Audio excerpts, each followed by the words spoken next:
Et qu'est-ce qu'on apprend aujourd'hui? L'UDC vient d'être traduit en justice à Zurich pour racisme. Un racisme ou un racisme?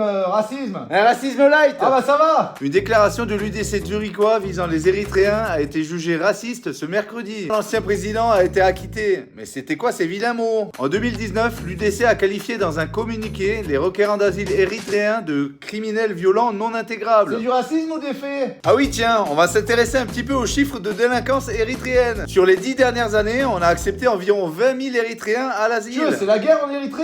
Non, c'est juste gouverné par un dictateur un peu vénère. Du genre? Du genre service militaire à vie, et si jamais tu quittes le pays sans autorisation, on te défonce. Ouais, c'est pas génial. Bien sûr, c'est malheureux pour ces gens, et c'est là qu'on se fait un petit peu niquer. Par les sentiments? Exactement, c'est le principe du gauchisme, accueillir toute la misère du Parce monde. qu'on peut le faire. Certes, du coup, on oublie notre peuple et on accepte des milliers de personnes. Et des milliers de personnes dans des centres, c'est pas simple à intégrer. Alors forcément, il y a des petits débordements quand tu viens de pays ultra violents. C'est-à-dire? Les Érythréens sont les troisièmes requérants d'asile les plus nombreux en Suisse. Il n'y a pas de données précises sur eux, mais d'après les chiffres totaux, près de 10% des 750 000 requérants ont été recensés pour infraction. Vol, miole et pire. À titre de comparaison, les Suisses c'est entre 0,5 et 1%. Et les Suisses purs? Arrêtons de faire des chichis d'ultra fragiles pour des procès qui ne riment à rien. Oui, les requérants d'asile sont 10% Recensés. à être des criminels sur pattes. Donc oui, l'UDC a raison, c'est pas super intégrable tout ça.